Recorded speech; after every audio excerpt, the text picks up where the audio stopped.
Hey friends, it's Sarah, and it's time for another edition of the Magical Readathon.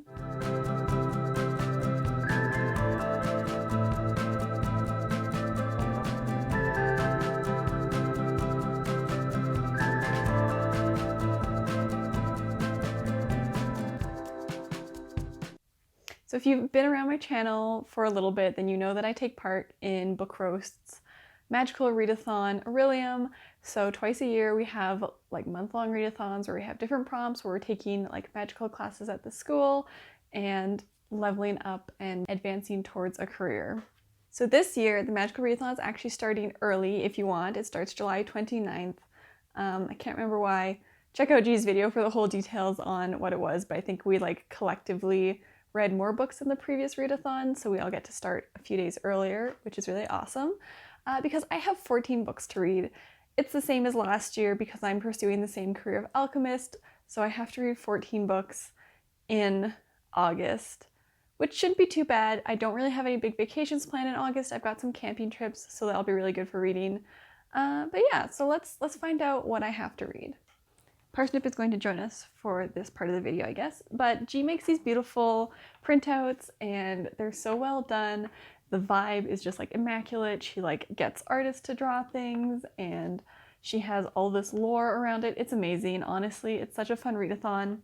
I say that it's pretty low-key, and I think you can make it like really low-key if you want to. You can choose a career where you only have to read like a couple books a month. But I have the leftover overachieving gene from elementary and junior high and high school, so I go way too hard on this. Yes, hello, bees. Little parsnip girl is with us and drooling because she's happy. It's very cute, thank you. Let's talk about the classes. So I have to take alchemy and I have to get a D for distinguished in it, which means I have 3 different prompts to read to complete the class. So for the first level for ordinary in alchemy, I need to read the first book in a series. And for that I have Legendborn by Tracy Deonn. This is a teen fantasy book. I believe it's a retelling of like Arthur and Merlin. I think there's like a magic school as well. I've just heard nothing but incredible reviews about this series and I've been putting it off for too long. So I figured this would be a good chance. It's, you know, I'm doing a magical readathon about magic school. We're going to read the magic school retelling that everyone's so excited about. So that's going to be my first book. Okay, to get a Q in alchemy, I need to read a book that continues a series. And for that, I have The Secret Keeper of Jaipur by Alka Joshi. This is the sequel to The Henna Artist. It's the middle book in the trilogy. So this one follows one of the side characters, Malik, who is like kind of a street child as he has grown up and like become an adult. I'm not too sure what else it's about, to be honest, but I did really enjoy The Henna Artist. And I got the chance to go to a HarperCollins event where I got to meet Alka Joshi and she signed a copy of the third book, an arc of the third book, so I do need to finish this series. And then to get a D in alchemy, I need to read a book that finishes the series. So of course we're going for The Perfumist of Paris by Alka Joshi, the third one in the trilogy. And this one follows another side character from The Henna Artist, and this one's set in like 1970s Paris, which is kind of fun. But yeah, this one I got signed, which is really cool, and which also means that I definitely have to finish this series because I feel bad that it's already been almost a year since I got that signed and I haven't read it yet. Oops. But that's always the case with books. Cat drum. So the next class I have to take is Animal Studies. And I only need an O level, so I just have to do one prompt, and that is to do a pet pick. So I had little Daisy choose a piece of paper. I wrote down like 4 or 5 titles on pieces of paper, folded them up, and then I threw them for her, and I let her choose one, and she was not very cooperative, so it was a bit of a struggle, but she did end up choosing All My Rage by Saiba Tahir. This is like the second time I've had this book out of the library. I've heard incredible things about it again. I really enjoyed the Ember and the Ashes series, and this is her kind of like contemporary YA debut. It's set in like 2 timelines, in Pakistan and then in California, with like the mom and the daughter's storylines that they're following. I think it's about kind of like young love and identity and culture, and I've just heard it's a little devastating, so I think that's why I haven't read it yet. I've been kind of scared for a big feelings book, but I guess August is when we're going to get into it because Daisy has decreed it. Okay, and then after that I have Astronomy. Again, that's only an O level, and I need to choose a book with a word in the title from the name of the last song I listened to. So I looked through my iTunes Music because I don't use Spotify. Usually my boyfriend has like a Spotify premium, so I'll use his account, but when I'm listening on my own, I just use iTunes Music like an old person. But I checked, and the last thing I listened to was Everything Has Changed, Taylor's version by Taylor Swift. And I didn't have any books like out from the library or on my physical TBR that had everything or has or changed in the title. So I looked it up on Goodreads, and I found like 4 different books that were on my want to read list that I put on hold at the library. So we'll see which one comes in first. Whichever one comes in first is one that I'll read.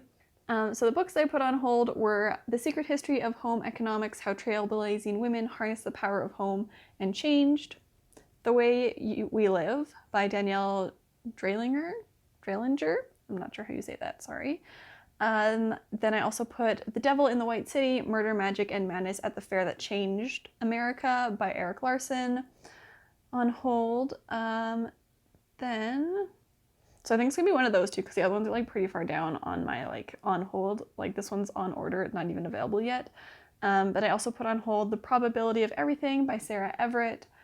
And the final one is way far back. Everyone in My Family Has Killed Someone by Benjamin Stevenson. So I think it's going to be either the like home economics one or the Devil in the White City that I end up choosing because I think they're going to come in pretty quickly. And both those have changed in the like subtitle, which might be like fudging it a little bit, but it's really the best I could find. All the other ones that had those words I'd already read, so we're gonna give it a shot. See how it goes. And I'll update you on which one I end up reading probably at the end of the month. Maybe I'll do like a little wrap-up video. We'll see. Let me know if you'd be interested in seeing a wrap-up video about this. Hi. She is just so happy. Up next is to read the first book that you see on Instagram, Goodreads, or another social media. So I watched G's video where she makes her TBR, and what she did is she scrolled through Goodreads and she found the first book that she saw, but that was also on her TBR. So I did the same thing because I don't really want to add another book to my TBR. On Goodreads, it's already like 1,200 books long, and I don't really want to read a book that I'm not interested in, right? So I decided to like go through my Goodreads, and the first book that I saw that was on my TBR is the one that I will read. So I looked through Goodreads, I screen recorded. I think you can see in my screen recording that I'm kind of like zooming because I'm looking for that like grayed out box that says want to read instead of like the green box that means I haven't added it to any of my shelves. But the first book that I saw that I want to read that's on my TBR is Divine Rivals by Rebecca Ross, and this book has been like taking the world by storm, so I kind of have high expectations for it. I did have it on hold already, and it was like a paused hold, so I resumed my hold and I'm first in line, so hopefully it should come in before the end of the month. If not, we might have to figure something else out and do it again, but for now, it should be Divine Rivals. Then for Spells and Incantations, I have to make it up to the qualified level. So for Ordinary, I need to read a manga or comic or graphic novel, and I'm going to read the first volume of Full Metal Alchemist. I did watch the Full Metal Alchemist Brotherhood series a while ago, several years ago, and really enjoyed it, and my boyfriend's actually been reading these, so I thought, well, I have it out from the library, I might as well read it as well. Then for the qualified level, it is to read a book with a black cover or fire on the cover. I'm going to read Born to be Hanged, the epic story of the gentleman pirates who raided the South Seas, rescued a princess, and stole a fortune by Keith Thompson. It's kind of giving like Our Flag Means Death vibes, just like a tiny bit. And I was absolutely obsessed with that show, so we're going to read this. It is a black cover. I have to read for Inscription 3 books. So the first book for the ordinary level is to read a book from your end of year TBR. I don't really have one of those other than my like 12 books friends months. So I'm going to take this opportunity to read Les 10 enfants que Madame Ming n'a jamais eu by Eric Emmanuel Schmidt. This was a book that my friend Emma sent me, and it was her recommendation for my 12 Books Months Friends challenge. We're gonna try and get back into French reading. I think that's gonna be a struggle, but it's, you know what, we're gonna give it a shot. Up next is to read a book with a shield on a cover or shield in the title, and this one was a real struggle because I did not have any books with shield in the title on my TBR, on Goodreads, and my physical TBR, nowhere. And I looked at like all my books and I don't have any books with shields. I have lots of books with like knives and swords and daggers, but like nothing with like a shield on it. I'm invoking my guild points. I do have 400 guild points, and I ended up filling up like the easy level guild tiers, so I've now moved on to the like medium hard guild tiers, and 400 points gives me the revered status, which means that I'm allowed to change one book to any other book that I want. So instead of reading a shield book, I am just going to choose a random book. I think I'm going to again read another book for my 12 Books Friends, and I'm going to read The Immortal Soul Salvage Yard by Beth May, which was a recommendation from my friend Jessie. It's a series of poems built off of like kind of paper paraphernalia that she found in her past and like in her life that she's kind of collected and then has turned into poetry. So I'm gonna knock a couple of those out of the way. And then for the distinguished level, I have to read a book that's not a debut. Actually, this whole class is just going to be reading books that other people have recommended to me. So that's going to be The Tea Girl of Hummingbird Lane by Lisa C. This was my mom's recommendation for that same challenge. My mom loves Lisa C. I still have not read a single book by her. I'm so sorry, Mom. But this August is going to be the month. It's also my mom's birthday month, so maybe this will be like a sort of a birthday present of finally reading a Lisa C. book. Does that then mean I don't have to buy you anything for your birthday? No, just kidding. Of course, I'll buy her something for her birthday as well. But this follows a girl who lives in a remote mountain village and like makes tea. Like her family like farms like plants to make tea out of. And then she moves away from that life, and it follows her as she moves into kind of the Western world, and then it follows also her daughter, who she gives up for adoption, as I think they kind of try and find each other again and talk about like again the culture and identity and family and belonging. So this is the month. We're gonna do it. We're gonna get three of my recommendations out of the way, and then I'll only have a couple left. My next class that I have to study for is lore, and for the ordinary level I have to read a bookseller's recommendation. Now this is great because I work in a bookstore, so I just took one of the books that my coworkers recommended me, because we're always just like recommending each other books all over the place. Actually, two of my coworkers recommended this. They both read it and both loved it. So I'm going to read Her Majesty's Royal Coven by Juno Dawson. Yeah, so this is kind of like a witchy queer story. I don't know a ton about it. I think it's like a group of witches and they work secretly for like the government in England. Again, like my coworkers just raved about it, and so I was like, say no more. I'll pick it up because I've enjoyed the recommendations before. These are also coworkers who recommended me like Scythe by Neil Shusterman, which I just loved so much that I forced both my mom and my boyfriend to read. And then for the Q level in lore, I have to read a book with clothing on the cover. Like, thank you, G, for this prompt. It's super easy. Any book that has people on the cover has clothing. So I'm going to read A Lady's Guide to Scandal by Sophie Irwin. It's 3 different people, they all have clothing on. There's even a picture that has clothing on. So that's going to be super easy. And this is the second book from the author of A Lady's Guide to Fortune Hunting, which I really loved. It's another like Regency romance. Ooh, and so this follows Eliza, who is widowed and kind of has like a new lease on life because she can kind of do whatever she wants. She's not restricted by the same rules that like single women are, because she has been married and lost her husband. So she's going to pursue her passion, which is painting, and flirt with some new men. Very excited for this one. I really enjoyed Lady's Guide to Fortune Hunting, and this one sounds like it'll be even more fun Regency romance. And if you saw my last video, you know I've been just on a tear with those with those historical romances, so I'm super excited for this one. Okay, my last class, my 14th book that I have to read is for restoration at the O level, which is to start a book before bed. So that could be literally any book. I'm gonna go with Becoming a Matriarch by Helen Knott for this video. This is an ARC. This comes out September 5th. I read Helen Knott's memoir, which is called In My Own Moccasins, which was devastating and beautiful, and this really intense look at her life. She fell into addiction, and it really talks about all of the issues around like murdered and missing Indigenous women, girls, and Two-Spirit people, and was just really vulnerable and intense book. And I really enjoyed her writing style. It shows the effects of colonization on Indigenous people today in Canada, and how even though she had like a very good job, a stable career, she was still affected by those and ended up in like a less than great situation, but managed to make it out of there and is doing better. This one, on the back it says, when matriarchs begin to disappear, there's a choice to either step into the places they left behind or to craft a new space. So the little synopsis in the beginning, this is going to be another like kind of memoir. It says, having lost both her mom and grandmother in just over 6 months, forced to navigate the fine lines between matriarchy, martyrdom, and codependency, Helen Knott realizes she must let go, not just of them, but of who she thought she was.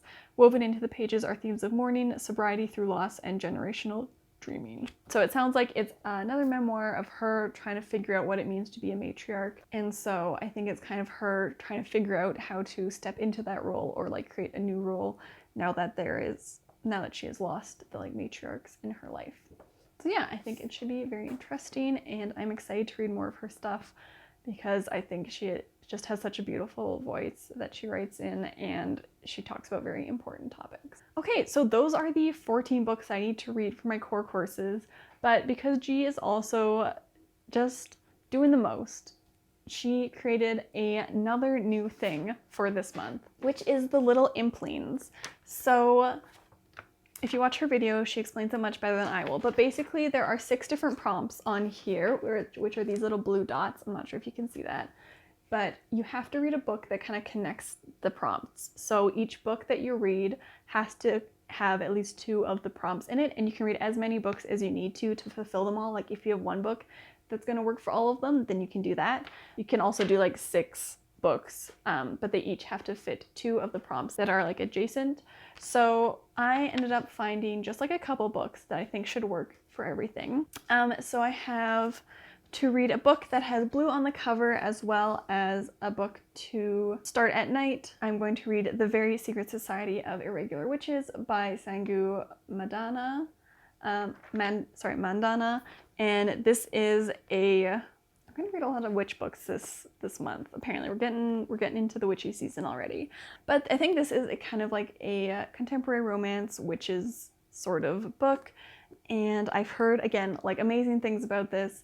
So I just saw the cute cover, that it was kind of witchy, and everyone loved it, and I don't really know much more than that, so we're just gonna try it and find out. So for the rest of the prompts, I'm going to read Warrior Girl Unearthed by Angeline Booley. So the different prompts that it fits are, it's between 400 and 450 pages, so this one comes in at 408 pages. One letter appears twice. I mean, there's a lot of ones that are repeated, but I think I went with E in Unearthed is there twice. It was released this year. It also is an author that I've read from before. I read Firekeeper's Daughter, which was really excellent. And then I can also start this one at night if I want to. This one kind of interrogates the idea around museums and like who should get the artifacts that have been stolen by colonists and displayed in museums, about like returning items to their home countries and their home nations, and it follows Indigenous characters. So overall, I have 16 books to read. There are also 4 different little opportunities that you can take that have other prompts. I haven't chosen books for those yet because this is still a lot of books. So if I finish all these, then I will look at the other ones, but I couldn't think of any books off the top of my head that fit the prompts for those books. So we're just gonna start with this and see how it goes. So I do have like a little bit of wiggle room. I do have some other books that would fit a lot of these prompts. So if I need to get like smaller books or something, that's also possible. And if you've seen any of my TBR videos before, you know a lot of times they end up changing pretty drastically because I'm a really big mood reader. So if I can find books that I want to read that fit the prompts, I will definitely change them out without even thinking about it. So those are all the books that I have to read in August. It's going to be a busy reading month, which is a struggle because I have a Switch and I've just been playing Breath of the Wild for like a week straight now, and it's a real struggle to get anything else done. It's just too addicting. So hopefully the shiny newness will have worn off of Breath of the Wild for a little bit and I can just delve into these books. But let me know if you're participating at all, because I think it's super fun, and she's got such a great community going on, and we all like track things together, and she has like reading weekends. It's excellent. Thank you so much for watching this video. Don't forget to like and subscribe, and I hope to see you next time. Now go read a book. Excuse me. Sorry, Parsnip wants the attention. Snippy's is that meme of like, I am uncomfortable when we are not about me. Sorry, I'm getting really distracted. This is hard to do when you have a cat on your lap. She's shedding like you wouldn't believe. Hi, I love you so much. You're so sweet. Oh my god, this is a long subtitle.